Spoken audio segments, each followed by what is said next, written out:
듣다 보면 어느새 성경 일독 지금 시작합니다. 욥기 1장. 우스라는 곳에 욥이라는 사람이 살고 있었다. 그는 흠이 없고 정직하였으며 하나님을 경외하며 악을 멀리하는 사람이었다.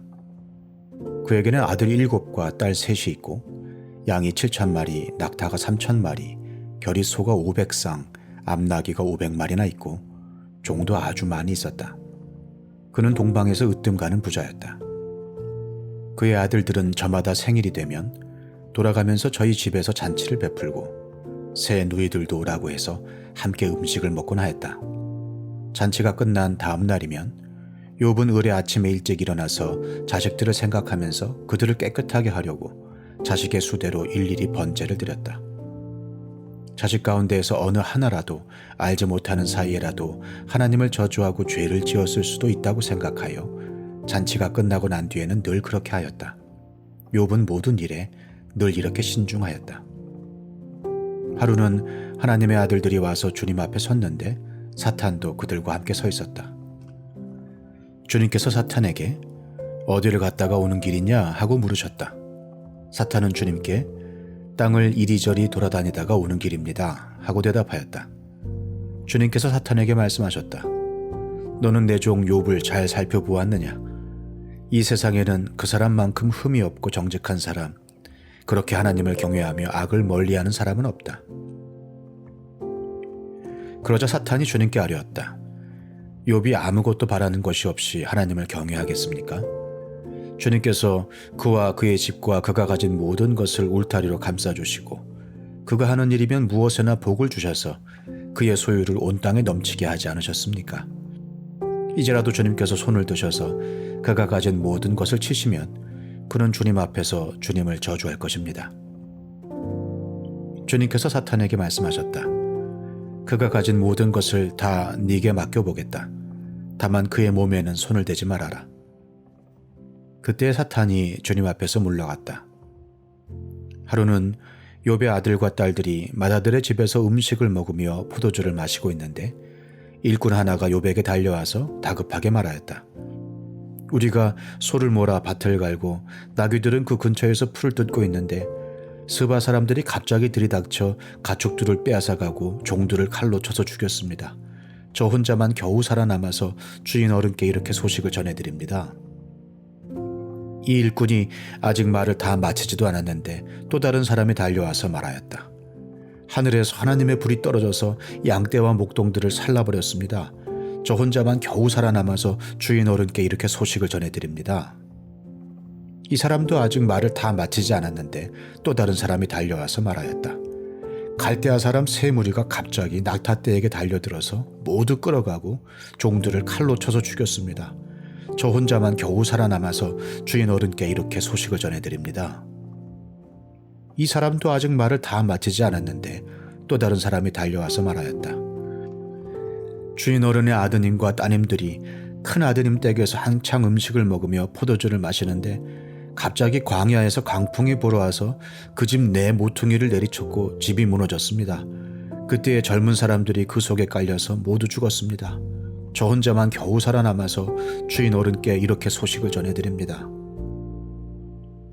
이때 욥은 일어나 슬퍼하며 겉옷을 찢고 머리털을 민 다음에 머리를 땅에 대고 엎드려 경배하면서 이렇게 말하였다.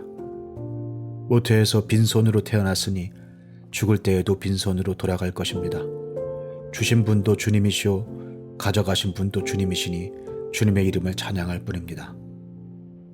이렇게 욥은 이 모든 어려움을 당하고서도 죄를 짓지 않았으며 어리석게 하나님을 원망하지도 않았다. 욥기 2장. 하루는 하나님의 아들들이 와서 주님 앞에 서고 사탄도 그들과 함께 주님 앞에 섰다. 주님께서 사탄에게 어디를 갔다가 오는 길이냐 하고 물으셨다. 사탄은 주님께 땅을 이리저리 돌아다니다가 오는 길입니다 하고 대답하였다. 주님께서 사탄에게 말씀하셨다. 너는 내 종 욥을 잘 살펴보았느냐? 이 세상에 그 사람만큼 흠이 없고 정직한 사람, 그렇게 하나님을 경외하고 악을 멀리하는 사람이 없다. 네가 나를 부추겨서 공연히 그를 해치려고 하였지만 그는 여전히 자기의 온전함을 굳게 지키고 있지 않느냐? 사탄이 주님께 아뢰었다. 가죽은 가죽으로 대신할 수 있습니다. 사람은 자기 생명을 지키는 일이면 자기가 가진 모든 것을 버립니다. 이제라도 주님께서 손을 들어서 그의 뼈와 살을 치시면 그는 당장 주님 앞에서 주님을 저주하고 말 것입니다. 주님께서 사탄에게 말씀하셨다. 그렇다면 그를 너에게 맡겨보겠다. 그러나 그의 생명만은 건드리지 말아라. 사탄은 주님 앞에서 물러나 곧 욥을 쳐서 발바닥에서부터 정수리에까지 악성 종기가 나서 고생하게 하였다. 그래서 욥은 잿더미에 앉아서 옹기조각을 가지고 자기 몸을 긁고 있었다. 그러자 아내가 그에게 말하였다. 이래도 당신은 여전히 신실함을 지킬 겁니까? 차라리 하나님을 저주하고서 죽는 것이 낫겠습니다. 그러나 욥은 그에게 이렇게 대답하였다. 당신까지도 어리석은 여자들처럼 말하는구려.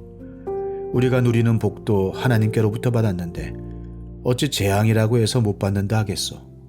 이렇게 하여 욥은 이 모든 어려움을 당하고서도 말로 죄를 짓지 않았다.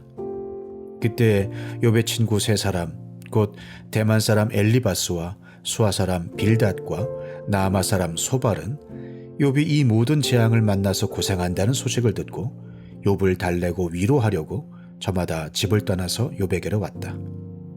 그들이 멀리서 욥을 보았으나 그가 욥인 줄 알지 못하였다. 그들은 한참 뒤에야 그가 바로 욥인 줄을 알고 슬픔을 못 이겨 소리내어 울면서 겉옷을 찢고 또 공중에 티끌을 날려서 머리에 뒤집어 썼다. 그들은 밤낮 이래 동안을 욥과 함께 땅바닥에 앉아 있으면서도 욥이 겪는 고통이 너무도 처참하여 입을 열어 한마디 말도 할 수 없었다. 욥기 3장. 드디어 욥이 말문을 열고 자기 생일을 저주하면서 울부짖었다. 내가 태어나던 날이 차라리 사라져버렸더라면, 남자아이를 배웠다고 좋아하던 그 밤도 망해버렸더라면, 그날이 어둠에 덮여서 높은 곳에 계신 하나님께서도 그날을 기억하지 못하셨더라면, 아예 그날이 밝지도 않았더라면, 어둠과 사망의 그늘이 그날을 제 것이라 하여 검은 구름이 그날을 덮었더라면, 낮을 어둠으로 덮어서 그날을 공포 속에 몰아넣었더라면, 그 밤도 흑암에 사로잡혔더라면, 그 밤이 아예 날수와 달수에도 들지 않았더라면, 그 밤이 아무도 잉태하지 못하는 밤이었더라면, 아무도 기쁨의 소리를 낼 수 없는 밤이었더라면, 주문을 외워서 바다를 저주하는 자들이, 리워야단도 길들일 수 있는 마력을 가진 자들이 그날을 저주하였더라면, 그 밤에는 새벽별들도 빛을 잃어서 날이 밝기를 기다려도 밝지를 않고 동트는 것도 볼 수 없었더라면 좋았을 것을. 어머니의 태가 열리지 않아 내가 태어나지 않았어야 하는 건데, 그래서 이 고난을 겪지 않아야 하는 건데, 어찌하여 내가 모태에서 죽지 않았던가? 어찌하여 어머니 배에서 나오는 그 순간에 숨이 끊어지지 않았던가? 어찌하여 나를 무릎으로 받았으며 어찌하여 어머니가 나를 품에 안고 젖을 물렸던가? 그렇게만 하지 않았더라도 지금쯤은 내가 편히 누워서 잠들어 쉬고 있을 텐데. 지금은 폐허가 된 성읍이지만 한때 그 성읍을 세우던 세상의 왕들과 고관들과 함께 잠들어 있을 텐데. 금과 은으로 집을 가득 채운 그 통치자들과 함께 잠들어 있을 텐데. 낙퇴된 핏덩이처럼 살아있지도 않을 텐데. 햇빛도 못 본 핏덩이처럼 되었을 텐데. 그곳은 악한 사람들도 더 이상 소란을 피우지 못하고 삶에 지친 사람들도 쉴 수 있는 곳인데, 그곳은 갇힌 사람들도 함께 평화를 누리고 노예를 부리는 강독관의 소리도 들리지 않는 곳인데, 그곳은 낮은 자와 높은 자의 구별이 없고 종까지도 주인에게서 자유를 얻는 곳인데, 어찌하여 하나님은 고난당하는 자들을 태어나게 하셔서 빛을 보게 하시고 이렇게 쓰디쓴 인생을 살아가는 자들에게 생명을 주시는가? 이런 사람들은 죽기를 기다려도 죽음이 찾아와 주지 않는다. 그들은 보물을 찾기보다는 죽기를 더 바라다가 무덤이라도 찾으면 기뻐서 어쩔 줄 모르는데, 어찌하여 하나님은 길 잃은 사람을 붙잡아 놓으시고 사방으로 그 길을 막으시는가? 밥을 앞에 놓고서도 나오느니 탄식이요 신음소리 그칠 날이 없다. 마침내 그렇게도 두려워하던 일이 밀어닥치고 그렇게도 무서워하던 일이 다가오고야 말았다. 내게는 평화도 없고 안정도 없고 안식마저 사라지고 두려움만 끝없이 밀려온다. 시편 135편. 할렐루야, 주님의 이름을 찬송하여라. 주님의 종들아 찬송하여라. 주님의 집 안에, 우리 하나님의 집들 안에 서 있는 사람들아, 주님은 선하시니 주님을 찬송하여라. 그가 은혜를 베푸시니 그의 이름 찬송하여라. 주님께서는 야곱을 당신의 것으로 택하시며 이스라엘을 가장 소중한 보물로 택하셨다. 나는 알고 있다. 주님은 위대하신 분이며 어느 신보다 더 위대하신 분이시다. 주님은 하늘에서도 땅에서도 바다에서도 바다 밑 깊고 깊은 곳에서도 어디에서나 뜻하시는 것이면 무엇이든 다 하시는 분이다. 땅 끝에서 안개를 일으키시고 비를 내리시려 번개를 치시고 바람을 창고에서 끌어내기도 하신다. 이집트에서 태어난 마지는 사람이든지 짐승이든지 모두 지쳤다. 이집트야, 주님께서 표적과 기사를 너희에게 나타내셨다. 바로의 모든 신하에게 나타내 보이셨다. 주님께서 많은 나라를 치시고 힘이 있는 왕들을 죽이셨으니 아모리 왕 시혼, 바산 왕 옥, 가나안의 모든 왕들을 죽이셨다. 주님께서 땅을 당신의 백성에게 유산으로 주셨으니 당신의 백성 이스라엘에게 그 땅을 주셨다. 주님의 이름이 영원히 빛날 것입니다. 주님을 기념하는 일이 대대로 계속될 것입니다. 주님께서 당신의 백성을 변호해 주시고 당신의 종들을 위로하여 주신다. 이방 나라의 우상들은 은덩이나 금덩이일 뿐 사람이 손으로 만든 것이므로 입이 있어도 말을 못하고 눈이 있어도 볼 수 없고 귀가 있어도 듣지 못하고 입으로 숨도 쉴 수 없으니 우상을 만든 자들과 우상을 의지하는 자들은 누구나 우상과 같이 될 것이다. 이스라엘 가문아, 주님을 송축하여라. 아론 가문아, 주님을 송축하여라. 레위 가문아, 주님을 송축하여라. 주님을 경외하는 사람들아, 주님을 송축하여라. 예루살렘에 계시는 주님, 시온에서 드리는 찬송을 받아주십시오.